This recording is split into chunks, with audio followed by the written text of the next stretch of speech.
The government has stopped schools from conducting extra lessons during the holiday, stating that the first term was not disturbed and children should have time to rest. Now, schools closed last week and some schools have already called for holiday lessons, but the Ministry of Primary and Secondary Education moved in and stopped those plans. In a memo to all provincial education heads, the permanent secretary in the ministry, Tumisang Tarela, said learners should be afforded the time to rest and work on their continuous assessment learning activities. The ministry also pointed out that COVID-19 is still an issue and there is need to protect learners, and that private or public schools that defy the directive could face punitive actions. Education has suspended vacation schools for this holiday because there was no interruption whatsoever during the first term, which ran from 9 January to 30 March. There were no interruptions, and we also, the reasoning behind it is that COVID is also still with us. All schools, government and non-governmental schools, fall under the authority of the Ministry of Primary and Secondary Education. So when the policy is set out by the Permanent Secretary, that policy affects all 10,517 schools in the country. The recourse is always to the headmaster. The headmaster will be charged with an act of misconduct for violating the policy directives by the Permanent Secretary, and if it is a non-governmental school, it actually risks being deregistered. So the question, I suppose, is how do some parents view this? Well, some say that the classes, remedial classes, do help some students who need it to catch up, while others just really want a break from it. It might be a good initiative given that probably some students need to rest and they need time to deal with the color thing.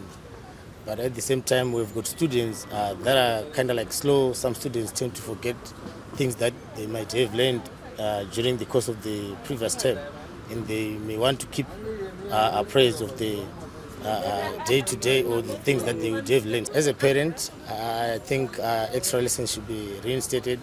I think it's an issue of willing buyer, willing seller. Those who can afford to send their kids for extra lessons should do that. Those who can't, then so be it. Zvakatipe zviri kukanganisa ndofunga vamwe vana vabereki vasinga afford kuita extra lessons, which means vakutosarira kumashure and akuramba ari madhandahedi. But at the same time zviri kuurayawo vasina, hatidi kuvasiya kunze, vanenge vasinawo cheuviri vasingawani. Vana vavo havana chavanozopedzisira vakuita muupenyu, vanongoramba vari madhandahedi. Ukatomuregerera ipapapa next term maticha akufokasa nemwana anga ari pamberi, ava vagara vari kutoenda kumashure zviri kutokosta, but isusu manje takutarisa foundation yemwana because sanga kana iri ECD ka ndoitori foundation yacho, because metsi dzikatanga muremera ari grade 1, grade 2, grade 5 yedzo metsi atobva atosiya takutomuremera.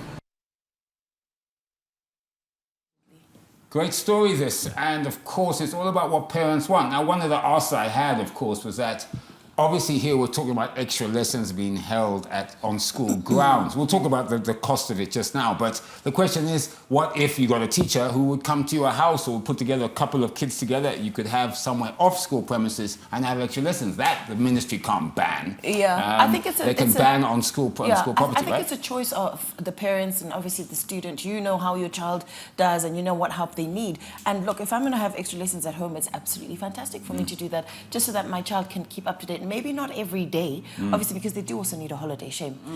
So maybe sometimes, and you know, the other question as well is, these teachers who have these lessons, have they become a little bit extortionate with their charges? That's the key, isn't it? It's the money, right?